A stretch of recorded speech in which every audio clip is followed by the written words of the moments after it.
Hello, everyone. So today we're going to be looking at this Swampfox Sharpshooter reticle, and we're going to be comparing it to a hybrid um, from a different company, from Primary Arms.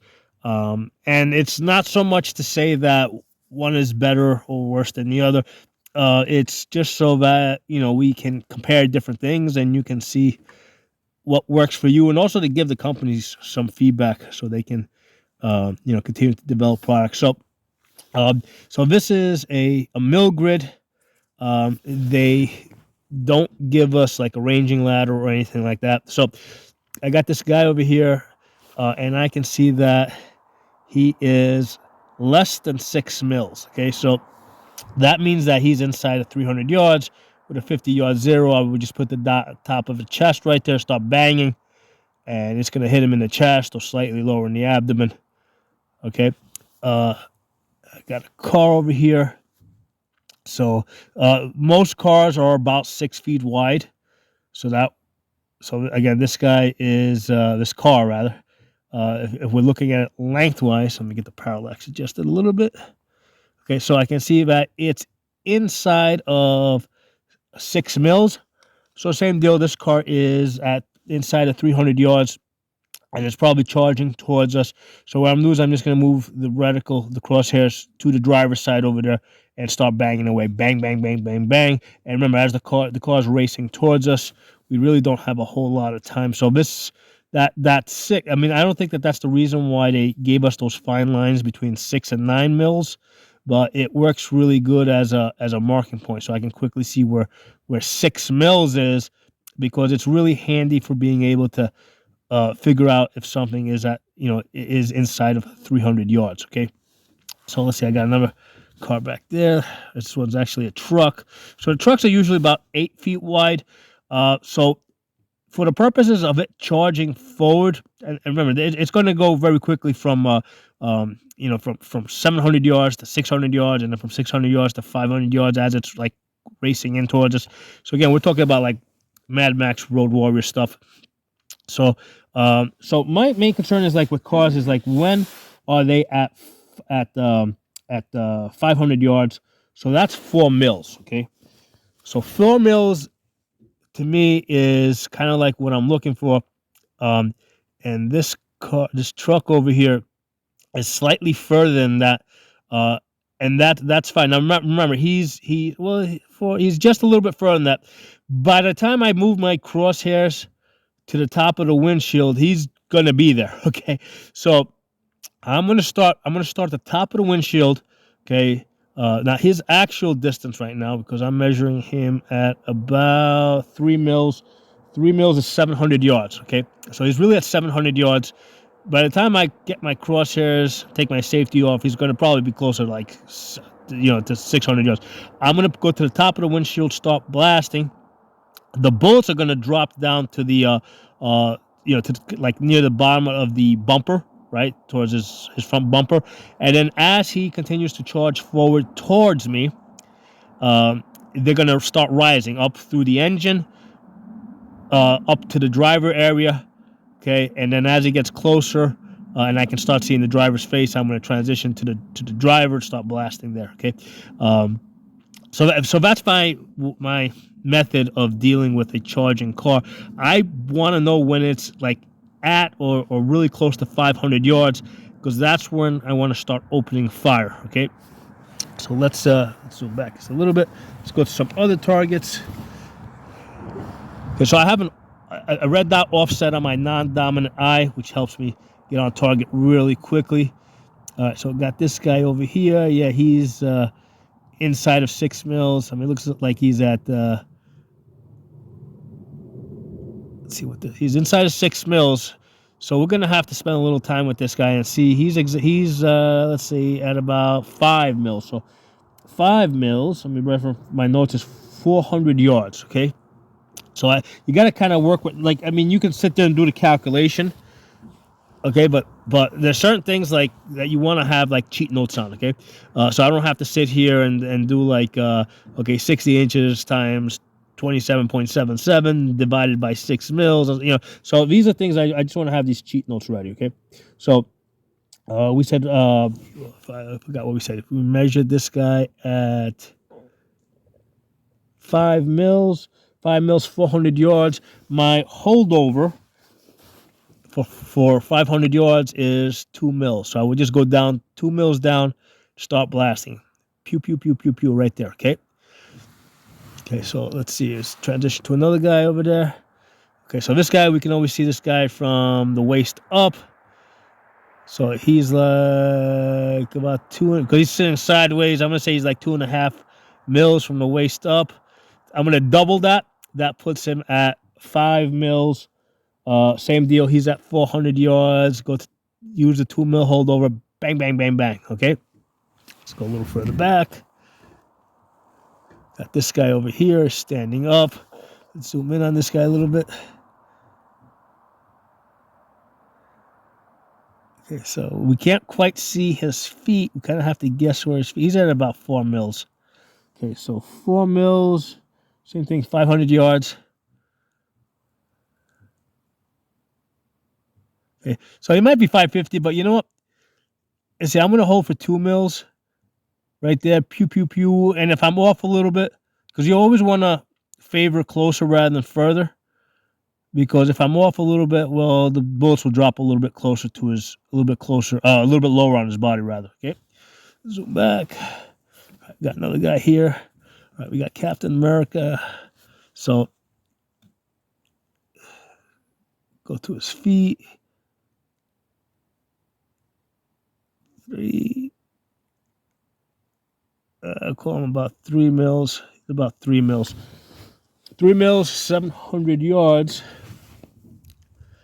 700 yards. So now I got again reference my notes. 700 yards.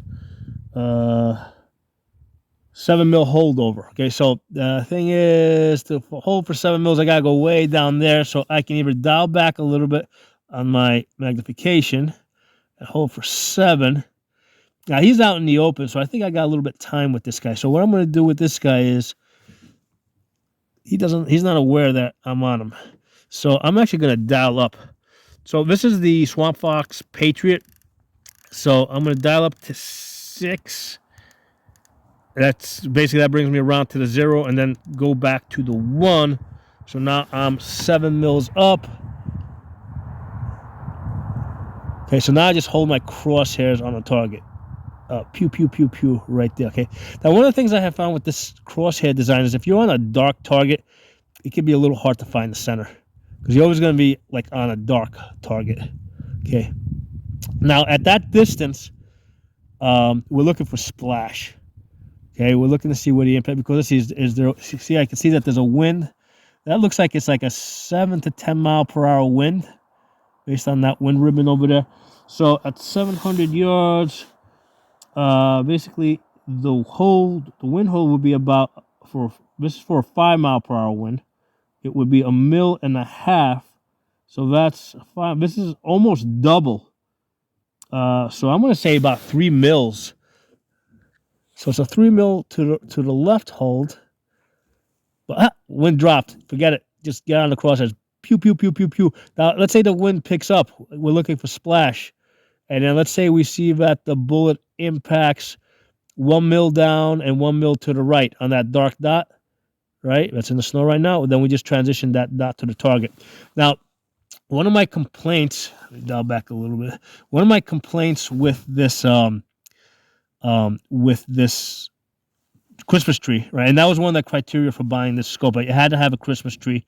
And I was looking for something that was under 2 pounds with the mount to put on a DMR rifle.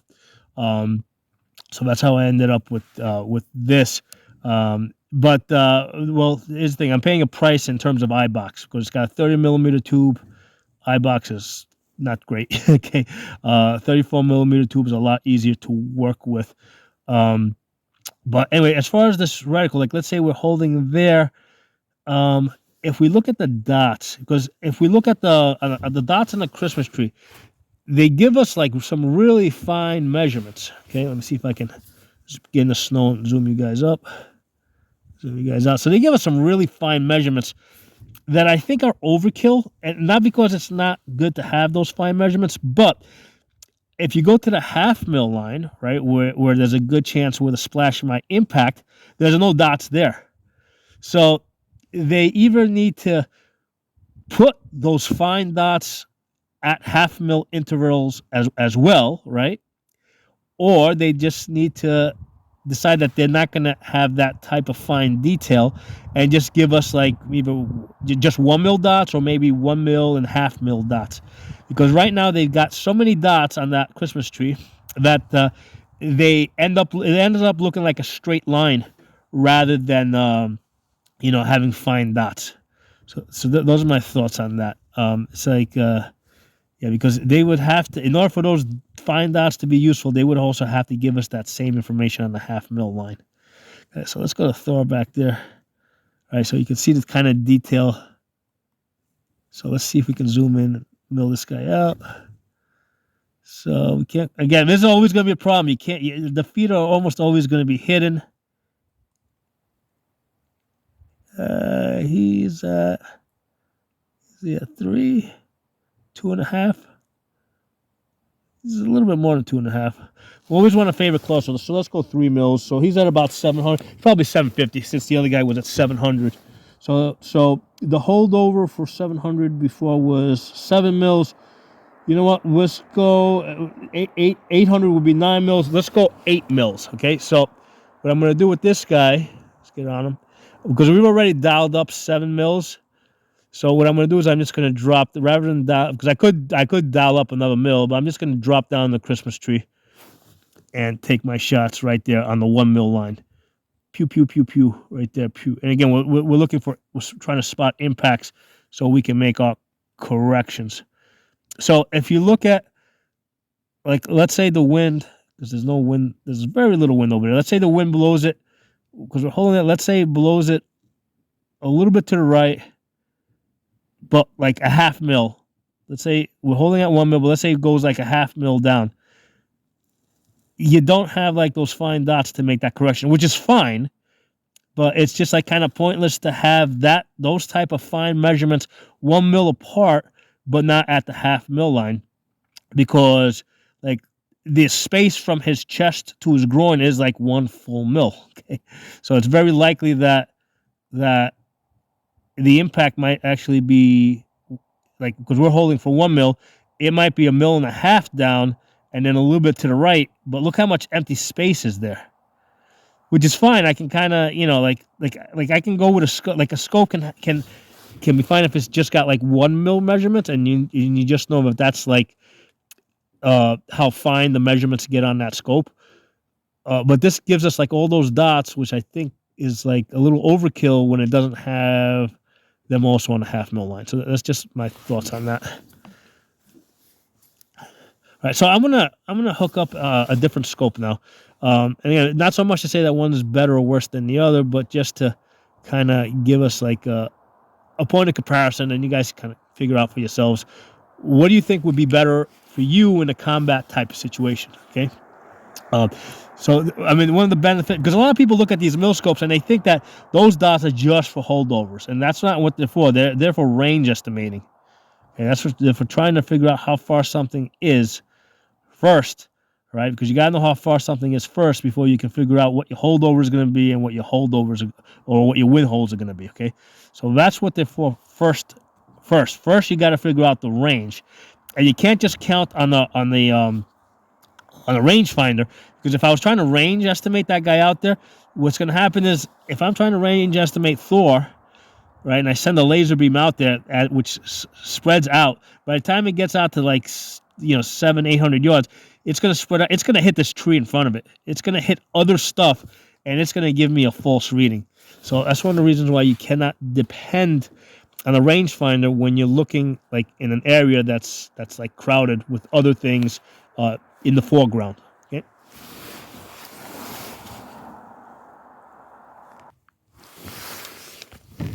Okay, so now we're going to be looking at the Primary Arms M8 Raptor. This is like, I think, my favorite reticle, because it's a hybrid. It has both mill lines, but it also has like a bullet drop. So let's go to this guy over here. So this only goes up to 8 magnification. Okay. So, and it's a compact scope, and they charge you like $1,500 because it's a compact scope. I think they would have done better to like not make it a compact scope and maybe give us like an extra, like, make it a 10 power instead of an 8 power. But anyway, I got this guy over here. So basically, well, I got this ranging ladder over here, and I can kind of range this guy head to foot. Yeah, he's at about 300 yards. I'm just going to put because this has a 50-yard zero at the tip. I'm going to basically put the tip at his neck. Bang, bang, bang. Actually, the top of that spine, right? That's a 300-yard hold. So I'm going to put that in his chest. But it's probably easier to just put the chevron under his neck, because that's going to put the top of that spine on his chest and start banging away. Okay, so let's zoom back now. It's kind of like it doesn't, it's kind of helpful, and it's also a pain in the ass. It doesn't have a parallax adjustment, which means a lot of times I find that the focus is like never perfect, but it's kind of like good enough in most cases. So actually, before we get to that, let's get to this guy here. So this guy here, let's do a quick range estimation. So this has a ranging ladder, so it's really easy to. So that's he's at about 400. We can also do him from the belt up. They gave us that, we can range estimate this guy from head to foot, or from belt to head. He's at about 400. That also matches up to the width of his chest. Bang, bang, bang. Now, if we wanted to actually mill this guy, I can go down here, and because underneath this bow drop system that they have, right? Because those dots over there are for wind holds. You can also they give you mill lines here, so you can mill this guy out based on on standard mill measurements. Okay, so you can just count 2, 3, 4, 5. A lot of times I find it easier just to go down here, because here's the thing. Because sometimes if the measurements are too fine, it's just I find it's just quicker. Boom, right there. Yeah, he's at about 5 mils. What's 5 mils? Okay, 5 mils is 400 yards. Okay, that's it. Boom, boom, boom, boom. Okay, so that's one of the nice things about this, because a lot of times they give you too fine measurements without realizing that in the combat situation, who's got time for that shit? I'm just gonna go down here. There you go. He's 5 mils. If he was a little bit shorter than that, I'd say he's either, maybe, I would take a guess. Is he in the middle, or is he a quarter of that? Take a quick guess. So I think that's more practical. So let's take a look at this car here. Okay, now how are we gonna range estimate this car? I mean, we could actually measure it out. So same deal here. Okay, so using that bar, so it's at about 5, a little bit wider at 6. So that car's at about 6 mils wide. So what's 6 mils? Right. Yeah, 6 mils. That would be at about 300 yards. Okay, so 300 yards. Where are you? Basically, put the top of that spine there. Stop. I would just go right to the driver's and bang, bang, bang. Now, there's a way that you could cheat this, right? So you could turn this sideways. Turn your gun sideways. See if I can. Because before I had it on a bipod, now I'm kind of holding it up in the air. So, and we can't hold quite that steady. Let me see if I can put my hand on the table here. There we go. My elbow on the table, so we can actually go use it, because the width of a car is about the width of a man. So yeah, he's at about 300 yards there. So same thing, turn it over, start banging. So that's a quick, easy way. So let's go to that truck back there. Okay, so let's see. Let's go up to max magnification. Let's get on that truck back there. Try to steady this gun on my elbow a little bit. Okay, so let's go to the truck. See the numbers there. 800 is probably about 700. Yeah, it kind of matches up to the 700 line. Okay, so he's at about 700 yards. So, yeah, and remember, he's moving fast. He's going to close. Okay, so given that and I mentioned this before, because I could go down to the 700-yard line right there, like because on that bull drop, go to 700, stop blasting there. But the problem is he's going to get close real fast. What I think makes a lot more sense is to just get the tip at the top of the windshield, and basically you're going to be at that distance you're going to be dropping the bullets down near his bumper. But then as he closes in, they're going to start rising up through the radiator and eventually coming to his windshield. And when you can see the face of the driver, then you just transition to the driver. Okay, but what we need to know is like, when is he within our range, right? When is, because for me it's like 500. Like on the car, I want it to be at 500 yards. That's kind of what I'm going here with the truck as well, but the truck is bigger, so it's a bigger target. So I don't mind if I start a little further out. Okay, so let's go to a different target. Okay, so we got this guy here. He's sitting us. We're gonna do this guy from the waist up. Yeah, from the waist up, he matches up to about 500. So we're just going to try, on the bullet drop, we go to 5 right there. Pew, pew, pew, pew, stop blasting there. Okay. Where's the next guy? Next guy there.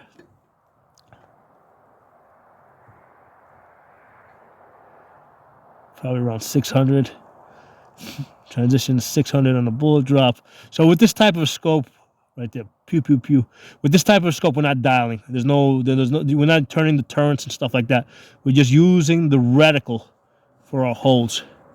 Okay, so now this has an 8 magnification. So whereas before I had I could identify Captain American over there. Like right now, I can't really see the star, can't see the stripes. It's a little bit blurry to me. So this having like only 8 power is not great for identifying things at like what we know from before, because we can kind of use here, because we can range estimate his size. We can see that he's at about 700 yards. That matches up, and 700 yards we'd be holding right about there. Pew, pew, pew. So we can get our shots out there. I mean, and with a 77 grain 5.56, we can get there. We can put effective shots out there. I mean, especially if he's like a machine gun or something that's stationary, right? Because he may not necessarily be running around, right? If he's running around, all we're doing is suppression fire. But if he's like a machine gunner that has to be like fixed in that position, yeah, this is really, with 77 grain bullets, we could dump a whole magazine on him. And I mean, yeah, the bullets are going to open up a little bit, but that will, something will get through. Let's go to that guy over there. Yeah, he's probably going to match up to about, yep, see 750. He's matching up to 750. So that's 700, probably go right about there. Pew, pew, pew, pew, pew. Okay, that's where I would put my shots, okay? So, and the same thing, like I was saying before, if we needed to actually mill this guy, okay, you can drop down and we can see, actually we got to go to the barbell. And we can see that he's about 2, maybe 3 mils tall. Now, yeah, about 3 mils because his feet are in the snow. So this also gives you an idea of the practicality of because sometimes the measurements that they give you on these mill grids are just so fine that it's just it's just not practical. Now, one of the great things about this scope is like let's say there's a guy someplace over here that we saw before, and I wanted to communicate to you that there's a guy in this area, right, where the horseshoe is right now, that I want you to keep an eye on, right? So I already saw him before. How do I get you to look over there? Well, we can see Captain America here out in the open, okay? So what I can tell you is, right, from Captain America, go about, because I got him on the barbell now, go about 10 mils up, okay, and then go about 50 mils to the right, right, because that's where that barbell is over there. So you would see where that 50 mil is, where that really dark line starts. So that's right about there, and then you would know exactly where to look, and you would get on that guy right there. Okay, so this type of a reticle is really useful for team navigation. My only thing is like, with this one over here, this is the primary arms M8. I think that because it gets a lot darker after that 50 mil barbell. I think that they should have had it starting at the 30 mil barbell. That should have been darker, because when you're in 1 power, it's a little harder to see it. In fact, there's no reason why they couldn't have brought, like, if you look at the thick, um, like the duplex lines that are way out, those outer posts, they probably should have brought those all the way in to about 30 mils, like where, like right there where that tree is right now, or actually where Captain America is right now. You saw him before, right? That guy right there. Well, they should have had that thick line. That they should have had that line thicker right up until that point, because even if that line was like super thick, right? You know, you could still. I mean, it's out of my field of view, but you could still measure things. Right? You just, you know. So that are my thoughts on that. It would have been a lot more useful in one power if those lines were a lot thicker, a little further in. But anyway, I just wanted to give you guys some ideas on about using these reticles. And a lot of people just use them as holdovers. But before you use them as holdovers, you got to know your range. And you can't just rely on the rangefinder, because the rangefinder is going to bounce off those trees before it gets to the targets, you know, to what you actually want to range estimate out there. Right? So you got to be able to pick out the distance that something is between, like through a cluttered environment. So that's why you got to be able to mill. So let me know what you guys think. Drop some comments, and I'll talk to you soon.